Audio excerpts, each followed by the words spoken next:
Praise Lord. നിങ്ങളെ എല്ലാവരെയും blessed മോർണിംഗിലേക്ക് യേശു ക്രിസ്തുവിൻ്റെ നാമത്തിൽ സ്വാഗതം ചെയ്യുന്നു.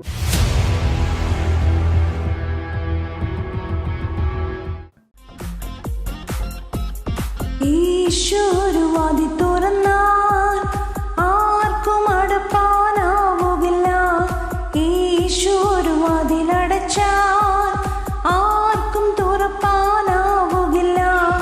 ഈശോരുവാതി തുറന്നാൽ ആർക്കും അടപ്പാനാവുകില്ല. ഈശോരുവാതിലടച്ചാൽ ആർക്കും തുറപ്പാനാവുകില്ല. തുറന്നിടുമേ വാതി തുറന്നിടുമേ, എനിക്കായി വാതി തുറന്നിടുമേ.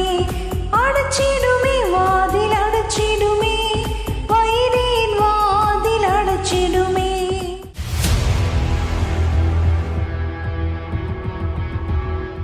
പ്രിയരെ, അനുഗ്രഹിക്കപ്പെട്ട ഒരു പ്രഭാതം കൂടെ നമ്മുടെ ജീവിതത്തിൽ അനുവദിച്ചു തന്ന വലിയവനായ ദൈവത്തെ നമുക്ക് ഒരുമിച്ച് ചേർന്ന് നന്ദി പറയാം. എത്ര പേർ പറയും, ഞാൻ നിന്നതല്ല, എൻ്റെ ദൈവം എന്നെ നിർത്തിയതാണ്.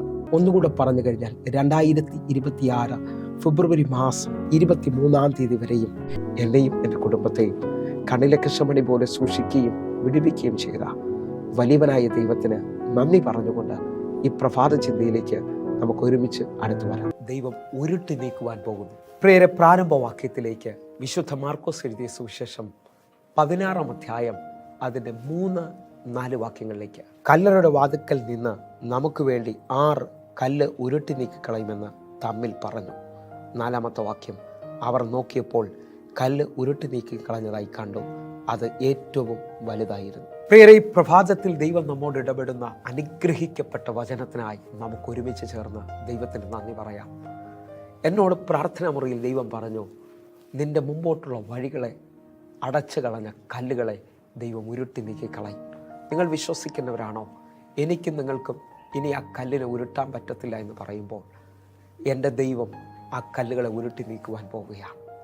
ഇതാ 3 സ്ത്രീകൾ അവർ യേശുവിൻ്റെ കല്ലറയിലേക്ക് സ്റ്റെപ്പുകൾ വയ്ക്കുമ്പോൾ, അവർ ഇറങ്ങുമ്പോൾ തന്നെ അവരുടെ മുമ്പിൽ വലിയൊരു ചോദ്യമുണ്ട്. നമുക്ക് വേണ്ടി ആർ ആ കല്ല് ഉരുട്ടി നീക്കും? നിങ്ങൾ നോക്കിയേ, നമ്മുടെ ജീവിതത്തിൽ വരുന്ന ഓരോ ചോദ്യങ്ങളും ഓരോ ചിന്തകളും നമ്മുടെ സ്പീഡിനെ കുറയ്ക്കും. ആരും നമുക്ക് വേണ്ടി പ്രവർത്തിക്കും? എങ്ങനെയാ വഴി തുറക്കും? ഇങ്ങനെയൊക്കെയുള്ള അനേക കാര്യങ്ങൾ കാണാൻ പറ്റും. അതിനകത്തെല്ലാം വിശ്വാസത്തിൽ നിങ്ങളൊരു സ്റ്റെപ്പ് വയ്ക്കാമെങ്കിൽ നിങ്ങൾക്ക് വേണ്ടി ആദൃശ്യ മണ്ഡലത്തിൽ ദൈവത്തിൻ്റെ കരം പ്രവർത്തിക്കും. ആ 3 സ്ത്രീകൾ പിന്നോട്ട് പോയില്ല. ചില ചോദ്യങ്ങളും ചില ചിന്തകളും ഉറപ്പായി നമ്മളെ പിന്നിലോട്ട് വലിക്കും. എന്നാൽ വിശ്വാസത്തിൽ സ്റ്റെപ്പ് വയ്ക്കുന്ന, തളരാതെ മുമ്പോട്ട് സ്റ്റെപ്പ് വയ്ക്കുന്ന, തളരാതെ പ്രാർത്ഥിക്കുന്ന നിനക്ക് വേണ്ടി എൻ്റെ ദൈവം ആ കല്ലിനെ ഉരുട്ടി നീക്കും. ഞാനിത് ഇത്രയും നിങ്ങളുടെ മുമ്പിൽ പ്രസംഗിക്കാൻ കാരണം, കഴിഞ്ഞ ദിവസം ഞാൻ പ്രാർത്ഥിച്ചുകൊണ്ടിരിക്കുമ്പോൾ സദൃശ്യവാക്യം വായിക്കുന്ന സമയത്ത് ഇതുവരെയും ഇടപെടാത്തതുപോലെ ഒരു വാക്യം എന്നോട് ഇടപെട്ടു. സദൃശ്യവാക്യം 26-ാം അധ്യായം അതിൻ്റെ 27-ാമത്തെ വാക്യം, കുഴി കുഴിക്കുന്നവൻ അതിൽ വീഴും, കല്ല് ഉരുട്ടി വെക്കുന്നവൻ്റെ മേൽ അത് തിരിഞ്ഞുരുളും. ജ്ഞാനിയിൽ ജ്ഞാനിയായ ശലോമോൻ ഈ പദം പറയുന്നത് ഒരു മുത്തശ്ശി കഥയായിട്ടോ അല്ലെങ്കിൽ ഒരു കടങ്കഥയായിട്ടോ ഒന്നുമല്ല. കുഴി കുഴിക്കുന്നവൻ അതിൽ വീഴുമെന്ന് പറഞ്ഞാൽ നമ്മൾ ദൈനംദിന ജീവിതത്തിൽ കാണാറുണ്ട് അനേക കുഴികൾ കുഴിക്കുന്നവരെ. അതല്ല ഞാനിവിടെ ഉദ്ദേശിക്കുന്നത്. നിൻ്റെ ജീവിതത്തെ മുൻപോട്ട് വിടാതെ, നിൻ്റെ നന്മകളെ കണ്ട് ഇഷ്ടപ്പെടാത്ത പലവരും നിന്നെ വീഴ്ത്തേണ്ടതിന് വേണ്ടി ചില കുഴികൾ കുഴിക്കുന്നുണ്ടാകാം. അതിനും അപ്പുറത്തായി ഇന്ന് ചിന്തിക്കുന്ന 2-ാമത്തെ പദമാണ്. ആ 2-ാമത്തെ പദം ഞാൻ നിങ്ങൾക്ക് വേണ്ടി ഒന്നുകൂടെ ഒന്ന് വായിക്കാം. കല്ല് ഉരുട്ടുന്നവൻ്റെ മേൽ അത് തിരിഞ്ഞുരുളും. ഈ വാക്യം എൻ്റെ പ്രാർത്ഥനാ മുറിയിൽ ആഴമായി എന്നോട് ഇടപെട്ടു. ജീവിതത്തിൽ ഞാനും നിങ്ങളും അറിയാതെ പല മേഖലകളിൽ ശത്രു കല്ലുരുട്ടി വയ്ക്കുന്നുണ്ടാകാം. പ്രത്യേകിച്ച് ഈ കാലഘട്ടത്തിൽ കുടുംബഭാരമായി സാമ്പത്തികം ഇല്ലാതെ വീടും വസ്തുവൊക്കെ വിൽക്കാൻ നോക്കുന്നവരുണ്ട്. അവരെങ്ങനെയും ആ വീടും വസ്തുവും വിറ്റ് അല്ലെങ്കിൽ ആ വസ്തു കച്ചവടമാക്കിയിട്ട് അവരെ കടബാധയിൽ മാറി ഒന്ന് രക്ഷപ്പെടാൻ ആഗ്രഹിക്കുമ്പോൾ ഒരു കാര്യവുമില്ലാത്ത നിലയിൽ അയൽവാസികളോ ബന്ധുക്കാരോ ആരെങ്കിലുമൊക്കെ ചില കല്ലുകൾ അതിൻ്റെ നടുവിൽ കൊണ്ടുവയ്ക്കും. ആ വസ്തു ശരിയല്ല, ആ വസ്തുവിന് ഭയങ്കര വിലയാണ്. ഒരു കുറവില്ലാത്ത ആ വസ്തുവിൻ്റെ മേളിൽ ചില കല്ലുകൾ ഉരുട്ടി വയ്ക്കുകയാണ്. ആ പാവപ്പെട്ടവരെങ്ങനെയും അടുത്ത നിലയിലേക്കൊന്ന് ജീവിക്കാൻ ആഗ്രഹിച്ച് മരണത്തെ മുൻപിൽ കാണുന്നവർ എങ്ങനെയും ഒരു വഴി തുറക്കാൻ ആഗ്രഹിക്കുമ്പോൾ ആ വസ്തുവിൻ്റെ വിലയിടിച്ചുകൊണ്ട് ചില കല്ലുകൾ ഉരുട്ടി വയ്ക്കാറുണ്ട്.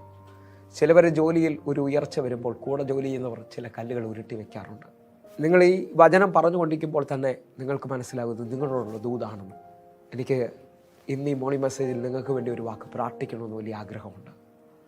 എൻ്റെ ദൈവം നിനക്ക് മുമ്പിൽ വെച്ചിരിക്കുന്ന കല്ലുകളെ ഉരുട്ടി നീക്കുന്നവനാണ്. ചില മാതാപിതാക്കൾ ഇപ്പോൾ എന്നെ ശ്രദ്ധിക്കുന്നുണ്ട്.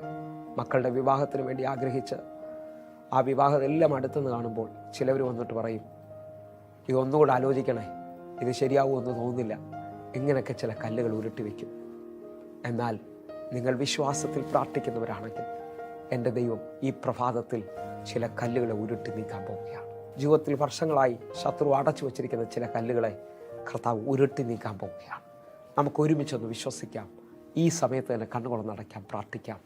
ഞങ്ങളെ സ്നേഹിക്കുന്ന ഞങ്ങളുടെ നല്ല കർത്താവേ, ശത്രു അടച്ചു വച്ചിരിക്കുന്ന ചില കല്ലുകളെ ഇന്നങ്ങ് ഉരുട്ടി നീക്കണമേ അപ്പാ.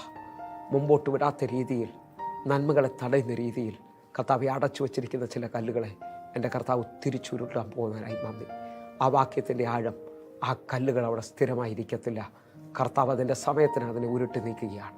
യേശുവെ, ഇന്ന് എന്നെ കാണുന്ന ഓരോ മക്കളും ഈ വചനത്താൽ വിടുതൽ പ്രാപിക്കണമേ. കർത്താവ് അത് ചെയ്യുന്നതിനായി നന്ദി പറഞ്ഞ് പ്രാർത്ഥിക്കുന്നു, യേശുവിൻ നാമത്തിൽ തന്നെ, ആമേൻ. പ്രിയരെ, പ്രഭാത സന്ദേശം നിങ്ങൾക്ക് അനുഗ്രഹമാകുന്നുവെങ്കിൽ നമ്മുടെ യൂട്യൂബ് ചാനൽ സബ്സ്ക്രൈബ് ചെയ്യും, ഫേസ്ബുക്കിലേക്ക് നിങ്ങൾ ജോയിൻ ചെയ്യുകയും ചെയ്യണമെന്ന് ഓർപ്പിക്കുന്നു. അതേപോലെ തന്നെ ഇന്ത്യൻ സമയം വൈകിട്ട് 6 മണിക്ക് നമുക്ക് സൂമിൽ ആരാധന നടക്കുന്നുണ്ട്. നിങ്ങളെയും ഞാൻ ക്ഷണിക്കുകയാണ്. എന്നെ കേൾക്കുന്ന ഓരോ ദൈവമക്കളും അതിലേക്ക് കടന്നു വരണമെന്ന് ഓർപ്പിക്കുന്നു. പ്രത്യേകിച്ച് 9072 എന്ന് കാണുന്ന നമ്പറിൽ വാട്സാപ്പ് ഉണ്ട്. സൂം ലിങ്കുകൾക്ക് നിങ്ങൾ വിളിച്ചാട്ടെ. ആ കർത്താവിൻ്റെ വലിയ കരം നിങ്ങൾക്ക് വേണ്ടി വെളിപ്പെട്ട് വരും. അതേപോലെ തന്നെ കൊല്ലത്തും തിരുവനന്തപുരത്തും എറണാകുളത്തും തൃശ്ശൂരിലൊക്കെ നടക്കുന്ന ആരാധനയിലേക്ക് നിങ്ങൾ കടന്നു വരണമേ. ദൈവം നിങ്ങളെ അനുഗ്രഹിക്കട്ടെ. എങ്കിൽ അടുത്ത ദിവസം കാണും വരെയും സ്വർഗത്തിലെ ദൈവം നിങ്ങളെ കാക്കുമാറാകട്ടെ. God bless you. ആമേൻ.